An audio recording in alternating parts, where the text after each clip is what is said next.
Hi friends, welcome back to our channel.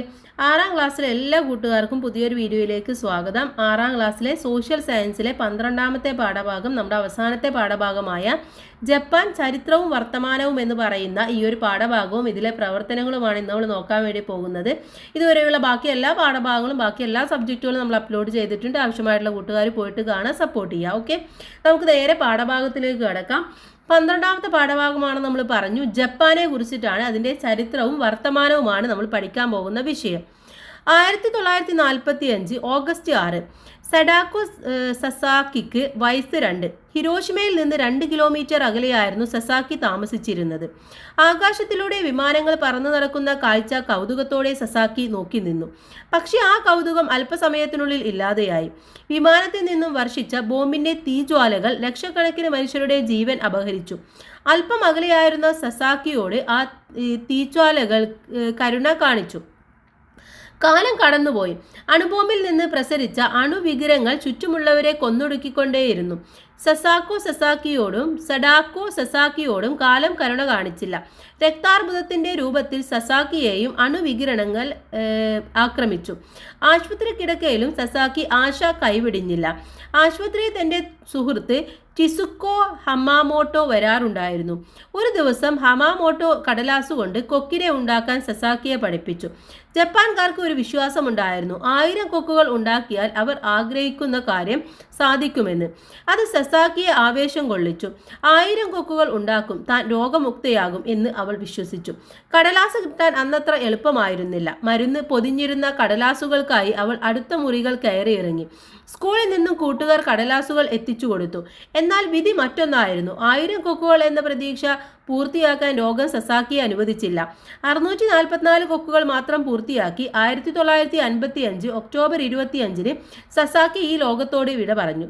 പ്രിയ സുഹൃത്ത് ചിസുക്കോ ഹമാമോട്ടോ നിറക്കണ്ണുകളോടെ സസാക്കിക്ക് വേണ്ടി 1000 കൊക്കുകൾ പൂർത്തിയാക്കി. ആ പ്രിയപ്പെട്ട കൊക്കുകൾക്കൊപ്പമാണ് സസാക്കിയെ അടക്കം ചെയ്തത്. ഓക്കെ, അപ്പോൾ ഇത് Sadako and the 1000 paper crimes എന്ന് പറയുന്ന ഒരു ഇതിൽ നിന്നും എടുത്തിട്ടുള്ളതാണ്. അഥവാ ഇന്നും പ്രത്യാശയുടെ പ്രതീകമായി എത്തുന്ന കടലാസു കൊക്കുകൾക്ക് സഡാക്കോ സസാക്കിയുടെ വേദനയുണ്ട്, പ്രതീക്ഷയുണ്ട്, അതിനൊപ്പം സമാധാനത്തിനു വേണ്ടിയുള്ള പുഞ്ചിരിയുമുണ്ട്. ലോക ജനതയെ ഞെട്ടിച്ച സംഭവമായിരുന്നു 1945 ഓഗസ്റ്റ് 6 ജപ്പാനിലെ ഹിരോഷിമയിലും ഓഗസ്റ്റ് 9 നാഗസാക്കിയിലും അമേരിക്ക അണുബോംബ് വർഷിച്ചത്. ഇതിന്റെ പ്രത്യാഘാതങ്ങൾ ഇന്നും ജപ്പാൻ ജനത അനുഭവിച്ചു വരുന്നു. ബോംബാക്രമണത്തിൽ നിശ്ലേഷം തകർന്നടിഞ്ഞ ജപ്പാൻ അതിവേഗം ഉയർത്തെഴുന്നേറ്റ് ഇന്ന് ലോകത്തെ വികസിത രാജ്യങ്ങളിലൊന്നായി തല ഉയർത്തി നിൽക്കുന്നുണ്ട്. ജപ്പാൻ ചരിത്രം അറിയാൻ നിങ്ങൾക്കും താല്പര്യമില്ലേ? നമുക്കൊന്ന് അന്വേഷിക്കാം. അപ്പോൾ ജപ്പാൻ നമുക്ക് കേൾക്കുമ്പോൾ തന്നെ വളരെയധികം ഇഷ്ടമുള്ള ഒരു രാജ്യമാണ് അല്ലേ? അപ്പോൾ നമുക്ക് എന്തായാലും അതിൻ്റെ ചരിത്രം ഒന്ന് അന്വേഷിച്ചു നോക്കാം. കിഴക്കൻ ഏഷ്യയിലെ പസഫിക് തീരത്തുള്ള ഒരു ദ്വീപ് സമൂഹമാണ് ജപ്പാൻ എന്ന് പറയുന്നത്. ഓക്കെ, കിഴക്കൻ ഏഷ്യയിലെ പസഫിക് തീരത്തുള്ള ദ്വീപ് സമൂഹമാണ് ജപ്പാന്. 1000കണക്കിന് ദ്വീപുകളാണ് ജപ്പാനിൽ ഉള്ളത്. ഇനി ജപ്പാന്റെ സ്ഥാനം എവിടെയാണ്, പ്രധാന ദ്വീപുകൾ ഏതൊക്കെയാണെന്ന് നമുക്കൊന്ന് നോക്കാം. ഇതാണ് ജപ്പാൻ എന്ന് പറയുന്നത്. ഇവിടെ കണ്ടു കഴിഞ്ഞാൽ നമുക്ക് പ്രധാന ദ്വീപുകൾ ഏതൊക്കെയാണെന്ന് മനസ്സിലാവും അല്ലേ? ഏതൊക്കെയാണ്? ഒന്ന് ഹൊക്കൈഡോ എന്ന് പറയുന്നത്. ഓക്കെ, ഹൊക്കൈഡോ, ഹോൺഷു, ഷിക്കോഗു, ക്യുഷു, ഇത്രയുമാണ് അവിടുത്തെ പ്രധാനപ്പെട്ട ദ്വീപുകൾ എന്ന് പറയുന്നത്. അപ്പോൾ ഇത്ര ദ്വീപുകളായി? 4 ദ്വീപുകളായി അല്ലേ? അപ്പോൾ ഈ 4 പ്രധാന ദ്വീപുകളിലായാണ് ജപ്പാൻ ജനതയിൽ ഭൂരിഭാഗവും അധിവസിക്കുന്നത്. വിശാലമായിട്ടുള്ള കടൽ തീരങ്ങൾ, ഉയർന്ന മലനിരകൾ, പർവ്വതങ്ങൾ എന്നിവ ജപ്പാന്റെ ഭൂപ്രകൃതിയുടെ സവിശേഷതകളാണ്. നിരന്തരം ഭൂകമ്പങ്ങളും അഗ്നിപർവ്വത സ്ഫോടനങ്ങളും അഭിമുഖീകരിക്കുന്ന രാജ്യമാണ് ജപ്പാൻ എന്ന് പറയുന്നത്. അവിടുത്തെ നദികൾ എന്ന് പറയുന്നത് പൊതുവെ കുത്തനെ ഒഴുകുന്നതും വേഗത കൂടിയതുമാണ്. ജപ്പാനിലെ ഏറ്റവും നീളം കൂടിയ നദിയാണ് ഷിനാനോ എന്ന് പറയുന്നത്. ഓക്കെ, നോട്ട് ചെയ്യണേ, ഷിനാനോ എന്ന് പറയുന്നത്. അപ്പം ഇതാണ് ഷിനാനോ നദി. ജപ്പാനിലെ അഗ്നിപർവ്വതമാണ് ഈ ഒരു കാണുന്നത്. ഓക്കെ, ഇനി ഇവിടെ പറയുന്നുണ്ട്, ലോക ഭൂപടം നിരീക്ഷിച്ച് ജപ്പാന്റെ അയൽരാജ്യങ്ങൾ ഏതൊക്കെയാണെന്ന് കണ്ടെത്തണം. ഒന്ന് റഷ്യ, മറ്റൊന്ന് ചൈന, ഉത്തര കൊറിയ, ദക്ഷിണ കൊറിയ, തായ്വാൻ. ഇതൊക്കെയാണ് ജപ്പാന്റെ അയൽ രാജ്യങ്ങൾ എന്ന് പറയുന്നത്. ജപ്പാന്റെ ചരിത്രത്തിലേക്ക് നമ്മൾ പോവുകയാണെങ്കിൽ ജപ്പാന്റെ അയൽരാജ്യമായ ചൈനയും കൊറിയയും പ്രാചീന കാലം മുതൽ അവിടുത്തെ സംസ്കാരത്തെ സ്വാധീനം ചെലുത്തിയിരുന്നു. ചൈനീസ് എഴുത്തു സമ്പ്രദായവും തത്വചിന്തയും സാഹിത്യവും കൊറിയയിലൂടെയാണ് ജപ്പാനിലെത്തിയത്. ജപ്പാനിൽ ബുദ്ധമതം പ്രചരിപ്പിച്ചതും ഇത്തരത്തിലാണ്. ഇനി അവിടുത്തെ സാഹിത്യം എന്ന് പറയുന്നത് എങ്ങനെയുള്ളതാണെന്ന് നോക്കാം. ജപ്പാന്റെ പരമ്പരാഗത ചരിത്രം വിവരിക്കുന്ന കൃതിയാണ് CE 8-ാം നൂറ്റാണ്ടിൽ എഴുതപ്പെട്ട കൊജിക്കി എന്ന് പറയുന്നത്. ഓക്കെ, ചരിത്രവും ഇതിഹാസവും ഇടകലർത്തിയ രീതിയിലാണ് ഇത് എഴുതിയിട്ടുള്ളത്. CE 10-ാം നൂറ്റാണ്ടോടെ ചൈനീസ് സാംസ്കാരിക സ്വാധീനത്തിൽ നിന്ന് സ്വതന്ത്രമാകാനുള്ള ശ്രമങ്ങൾ ജപ്പാൻ ആരംഭിച്ചു. ഇത് തനതായൊരു സംസ്കാരം രൂപപ്പെടുത്താൻ ജപ്പാനെ സഹായിച്ചു. ചൈനീസ് എഴുത്തു രീതിയെ ലഘൂകരിച്ചുകൊണ്ട് ജപ്പാനീസ് ഭാഷയ്ക്ക് ഒരു പുതിയ ലിപി അവർ രൂപപ്പെടുത്തി.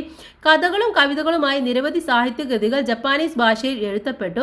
കൊട്ടാരം എഴുത്തുകാരിയായിരുന്ന മുറസാക്കി ഷിക്കിപ്പു എഴുതിയ ജെൻജിയുടെ കഥ, ജെൻജിയുടെ കഥ, ദ ടെയിൽ ഓഫ് ജെൻജി ഇവയിൽ ഏറെ പ്രസിദ്ധമാണ്. അപ്പോൾ ഇതൊക്കെയാണ് സാഹിത്യത്തിൽ പ്രസിദ്ധമായിട്ടുള്ള രണ്ട് കൃതികൾ എന്ന് പറയുന്നത്. ഒന്ന് കൊച്ചിക്ക്, മറ്റൊന്ന് ജെൻജിയുടെ കഥ.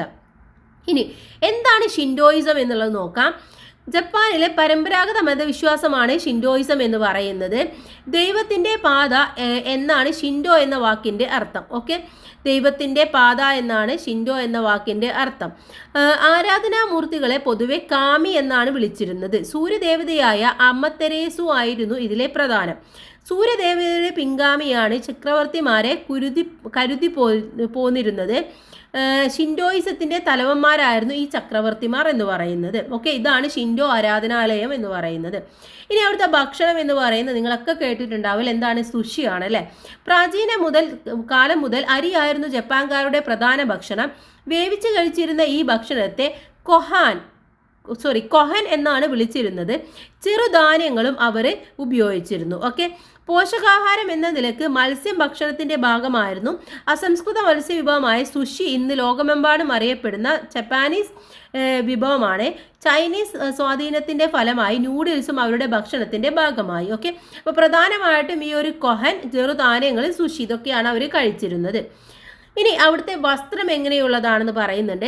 ജപ്പാനിലെ പരമ്പരാഗത വസ്ത്രമാണ് കിമോണോ എന്ന് പറയുന്നത്. ഓക്കെ, അതിൻ്റെ പേര് കിമോണോ എന്നാണ്. രാജ്യസദസ്സുകളിലാണ് ഇത് പ്രധാനമായും ഉപയോഗിച്ചിരുന്നത്. സ്ത്രീകളും പുരുഷന്മാരും കിമോണോ എന്ന വസ്ത്രം ഉപയോഗിച്ചിരുന്നു. ചൈനക്കാർക്കിടയിൽ പ്രചാരത്തിലുണ്ടായിരുന്ന നീളം വസ്ത്രങ്ങൾക്ക് സമാനമായിരുന്നു ഇത്. ഓക്കെ, ഇതാണ് അവർ ധരിക്കുന്ന വസ്ത്രം എന്ന് പറയുന്നത്. ഇനി ഇവിടെ ഒരു വർക്ക്ഷീറ്റ് കൊടുത്തിട്ടുണ്ട്. ജപ്പാന്റെ സാഹിത്യം ഏതാണ്? കൊച്ചിക്ക് ജെൻജിയുടെ കഥ. ഇനി പരമ്പരാഗത മതവിശ്വാസം ഏതാണ്? ഷിനോയിഡം എന്ന് പറയുന്നതാണ്. അതുപോലെ ഭക്ഷണം കൊഹാന്, ചെറുധാന്യങ്ങൾ സുഷി, വസ്ത്രം കിമോണോ എന്ന് പറയുന്നതാണ്. ഓക്കെ, ഇനി അവിടുത്തെ ഷോഗൻ ഭരണത്തിനെ കുറിച്ചിട്ടാണ് അടുത്തതായിട്ട് പറയുന്നത്. കാലങ്ങളായി ചക്രവർത്തിമാരാണ് ജപ്പാന് ഭരിച്ചിരുന്നത്. എന്നാൽ 12-ാം നൂറ്റാണ്ടോടെ രാജ്യത്തിന്റെ ഭരണം ചക്രവർത്തിമാരിൽ നിന്ന് ഷോഗന്മാർ എന്നറിയപ്പെടുന്ന സൈനിക മേധാവികളുടെ കൈകളിൽ എത്തിച്ചേർന്നു. ഓക്കെ, അപ്പോൾ ഇവരുടെ പേരെന്താണ്? ഷോഗന്മാർ എന്നുള്ളതാണ്. ഇവർ സൈനിക മേധാവികളാണ്. നാമമാത്ര ഭരണാധികാരിയായി തീർന്ന ചക്രവർത്തിയുടെ പേര് ഷോഗന്മാർ ഭരണം നടത്തി. ഈ ഭരണത്തിൽ കീഴിൽ ജപ്പാനെ 250-ലധികം പ്രാദേശിക മേഖലകളായി വിഭജിച്ചു. അവയുടെ നിയന്ത്രണം ഡെയ്മിയോ എന്ന് വിളിക്കപ്പെട്ടു. ഓക്കെ, പ്രഭുക്കരുടെ ഭരണത്തിന് കീഴിലായിരുന്നു അത് എന്ന് പറയുന്നത്. അവരെയാണ് ഡെയ്മിയോ എന്ന് വിളിച്ചിരുന്നത്. ഭരണത്തിൽ സ്വാധീനമുണ്ടായിരുന്ന യോദ്ധാക്കളുടെ വിഭാഗങ്ങളായിരുന്നു സമുറായികൾ എന്ന് പറയുന്നത്. ഇവർ ഷോഗന്മാരെയും ഡെയ്നിമാരെയും സേവിച്ചിരുന്നു. 19-ാം നൂറ്റാണ്ടിൽ നടന്ന മെയ്ജി പുനഃസ്ഥാപനം ഓക്കെ ഷോഗൻ ഭരണം ജപ്പാനിൽ അവസാനിക്കുന്നതിന് കാരണമാവുകയാണ് ചെയ്യുന്നത്. അപ്പോൾ പണ്ട് ഇതായിരുന്നു ജപ്പാനിൽ ഉണ്ടായിരുന്നത്. ഇനി എന്താണ് ഡെയ്മോകൾ എന്ന് പറയുന്നുണ്ട്. ജപ്പാനിൽ ഫ്യൂഡൽ പ്രഭുക്കന്മാരായിരുന്നു ഡെയ്മിയോകൾ എന്ന് പറയുന്നത്. 12-ാം നൂറ്റാണ്ട് മുതൽ 19-ാം നൂറ്റാണ്ട് വരെ ജപ്പാനിലെ പ്രവിശ്യകളെ നിയന്ത്രിച്ചിരുന്നത് ഇവരായിരുന്നു. അപ്പോൾ നമ്മൾ പറഞ്ഞു മെയ്ജി പുനഃസ്ഥാപനം നടന്നതോട് കൂടിയിട്ടാണ് അല്ലേ. എന്താണ് മെയ്ജി പുനഃസ്ഥാപനം എന്നാണ് അടുത്തതായിട്ട് നമ്മൾ പഠിക്കുന്നത്. വിദേശികളുടെ ആധിപത്യത്തിൽ നിന്ന് രക്ഷപ്പെട്ട ഏഷ്യൻ രാജ്യമായിരുന്നു ജപ്പാൻ എന്ന് പറയുന്നത്. പല രാജ്യങ്ങളും ജപ്പാനുമായി വ്യാപാര ബന്ധം സ്ഥാപിക്കുന്നതിന് ശ്രമിച്ചു. അമേരിക്കക്കാരനായ കമോഡർ മാത്യു പെറി 1853 ജപ്പാനിലെത്തുകയും അവരുമായി അനുമതി സാധ്യമാക്കുകയും ചെയ്തു. മാത്യു പെറിയുടെ ആഗമനം ജപ്പാന്റെ രാഷ്ട്രീയ ചരിത്രത്തെ തന്നെ മാറ്റിമറിക്കുകയാണ് ചെയ്യുന്നത്. 1868 നടന്ന ഒരു നീക്കത്തിലൂടെ ഷോഗന്മാർ അധികാരത്തിൽ നിന്ന് ബലമായി പുറത്താക്കപ്പെടുകയും ചക്രവർത്തി സുപ്രധാന അധികാര കേന്ദ്രമായി തിരിച്ചു വരികയും ചെയ്തു. എദോ നഗരത്തെ തലസ്ഥാനമായി പ്രഖ്യാപിച്ചു. ഓക്കെ, എദോ നഗരത്തെയാണ് അവർ തലസ്ഥാനമായിട്ട് പ്രഖ്യാപിച്ചത്. പിന്നീട് അത് ടോക്കിയോ എന്ന് പുനർനാമകരണം ചെയ്തു. ഇന്ന് മെയ്ജി പുനഃസ്ഥാപനം എന്ന പേരിൽ അറിയപ്പെടുകയാണ് ചെയ്യുന്നത്. ഓക്കെ, ഇതാണ് മെത്തുബെറിയുടെ ആഗമനം എന്ന ഒരു ചിത്രീകരണം. എങ്ങനെയാണ് അവർ വന്നത്, ആ ഒരു കപ്പലിൻ്റെ ചിത്രമൊക്കെയാണ് അവിടെ കൊടുത്തിട്ടുള്ളത്. ഇനി ഭരണത്തിലുണ്ടായ മാറ്റം എന്തൊക്കെയായിരുന്നു എന്ന് നോക്കാം. ഒന്ന്, ഫ്യുക്കോക്യു ക്യോഹി, സമ്പന്നമായ രാജ്യം ശക്തമായ സൈന്യം എന്ന ആശയത്തിന് ഊന്നൽ നൽകിക്കൊണ്ട് പുതിയ നയത്തിന് മെയ്ജി ഗവൺമെന്റ് തുടക്കം കുറിച്ചു. ഓക്കെ, സമ്പന്നമായ രാജ്യം ശക്തമായ സൈന്യം എന്ന അർത്ഥത്തിലാണ് അവർ ഇത് ഉപയോഗിക്കുന്നത്, ഫുക്കോക്കു ക്യോഹി എന്ന് പറയുന്നത്. രാജ്യത്തെ ശക്തിപ്പെടുത്താനായി മെയ്ജി ഗവൺമെന്റ് പുതിയ ഭരണ സമ്പ്രദായം നടപ്പിലാക്കി. സൈന്യത്തെയും ഉദ്യോഗസ്ഥരെയും ചക്രവർത്തിയുടെ നേരിട്ടുള്ള നിയന്ത്രണത്തിന് കീഴിലാക്കി. 20 വയസ്സ് തികഞ്ഞ എല്ലാ യുവാക്കൾക്കും നിശ്ചിത കാലയളവ് സൈനിക സേവനം നിർബന്ധമാക്കുകയും ചെയ്തു. ഇനി അടുത്ത വിദ്യാഭ്യാസ സമ്പ്രദായം എന്ന് പറയുന്നത് എങ്ങനെയാണെന്ന് നോക്കാം. 1870 ജപ്പാൻ പുതിയ വിദ്യാഭ്യാസ സമ്പ്രദായത്തിന് തുടക്കം കുറിച്ചു. അതിൽ കൊണ്ടുവന്ന മാറ്റങ്ങളെ ഒന്ന്, ആൺകുട്ടികൾക്കും പെൺകുട്ടികൾക്കും വിദ്യാഭ്യാസം നിർബന്ധമാക്കി എന്നുള്ളതായിരുന്നു. അതുപോലെ പാശ്ചാത്യ മാതൃകകൾ അടിസ്ഥാനമാക്കിയുള്ള പാഠ്യപദ്ധതി രൂപീകരിച്ചു. രാജ്യത്തോടുള്ള കൂറിനും ജപ്പാനീസ് ചരിത്രത്തെക്കുറിച്ചുള്ള പഠനത്തിനും ഊന്നൽ നൽകി. കുട്ടികൾ മാതാപിതാക്കളെ ബഹുമാനിക്കുന്നതിനും രാജ്യത്തോട് വിശ്വസ്തരായിരിക്കുന്നതിനും പാഠപുസ്തകങ്ങൾ പ്രാധാന്യം നൽകി. അപ്പോൾ ഇതൊക്കെയായിരുന്നു അവർ കൊണ്ടുവന്ന പുതിയ മാറ്റങ്ങൾ എന്ന് പറയുന്നത്. ഇനി സാമ്പത്തികമായിട്ടുള്ള പുരോഗതി എങ്ങനെയായിരുന്നു എന്ന് നോക്കാം. മെയ്ജി പരിഷ്കാരങ്ങളിലെ മറ്റൊരു പ്രധാന ഘടകമായിരുന്നു സമ്പത്ത് വ്യവസ്ഥയുടെ ആധുനികവൽക്കരണം എന്ന് പറയുന്നത്. അപ്പോൾ ഈ ഒരു സാമ്പത്തിക പുരോഗതിക്ക് ഇടയാക്കിയ ഘടകങ്ങൾ എന്തൊക്കെയാണെന്നാണ് ഇവിടെ പറയുന്നത്. ഒന്ന്, 1870-72 ടോക്കിയോയും യൊക്കോഹാമ തുറമുഖത്തിനും ഇടയിൽ ജപ്പാനിലെ ആദ്യത്തെ റെയിൽവേ പാത അവർ നിർമ്മിച്ചു. തുണി നെയ്ത്തു യന്ത്രങ്ങൾ യൂറോപ്പിൽ നിന്ന് ഇറക്കുമതി ചെയ്തു. തൊഴിലാളികളെ പരിശീലിപ്പിക്കുന്നതിന് വിദേശ സാങ്കേതിക വിദഗ്ധരെ നിയോഗിച്ചു. ജപ്പാനിലെ വിദ്യാർത്ഥികളെ വിദേശത്തേക്ക് അയച്ചു പഠിപ്പിച്ചു. ഇതൊക്കെയായിരുന്നു പ്രധാനമായിട്ടും ആ ഒരു സാമ്പത്തിക പുരോഗതി ഉണ്ടാവാനുള്ള ഘടകങ്ങൾ അല്ലെങ്കിൽ സാഹചര്യങ്ങൾ എന്ന് പറയുന്നത്.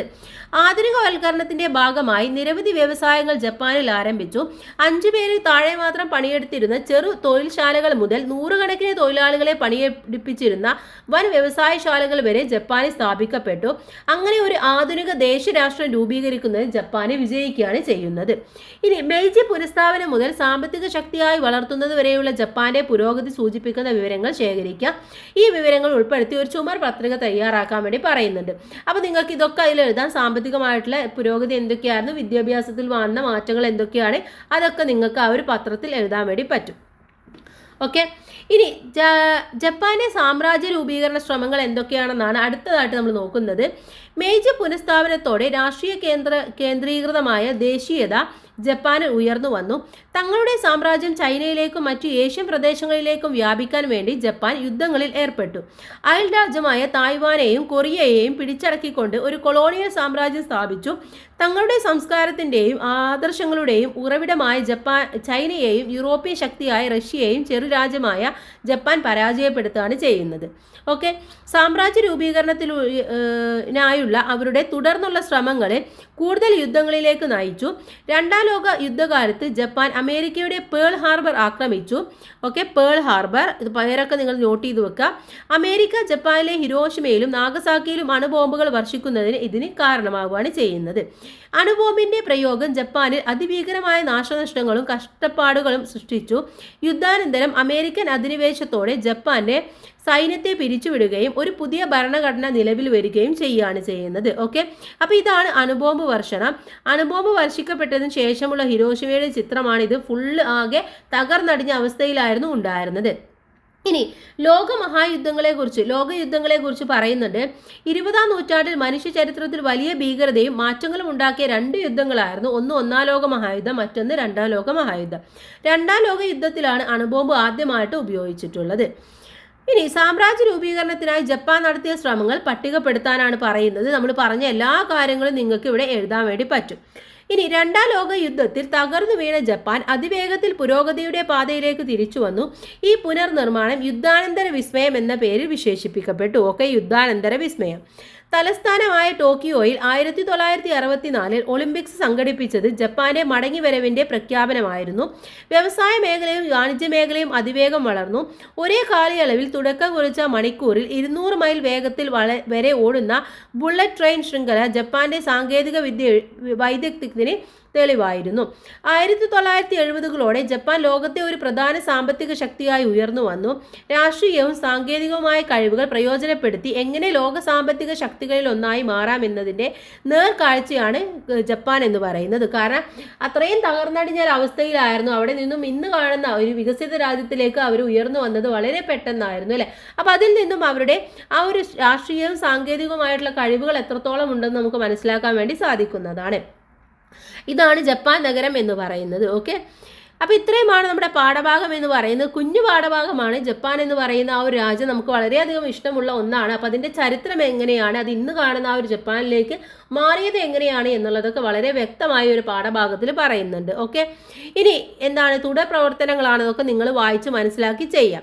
ഇത്രയുമാണ് പാഠഭാഗം. ടെക്സ്റ്റ് ബുക്ക് അവസാനിച്ചിരിക്കുകയാണ്. ഇനി നമുക്ക് എവിടെ വെച്ച് കാണാം? 7ാം ക്ലാസ്സിലെ പാഠഭാഗങ്ങളുമായിട്ട് കാണാം അല്ലേ. അതിന് മുന്നേ ആയിട്ട് നമ്മൾ പരീക്ഷയുടെ ക്വസ്റ്റ്യൻ പേപ്പേഴ്സ് ഒക്കെ അപ്ലോഡ് ചെയ്യുന്നതാണ്. എല്ലാ കൂട്ടുകാരും കാണണം, സപ്പോർട്ട് ചെയ്യണം, മാക്സിമം ഷെയർ ചെയ്യണം. Okay, thanks for watching.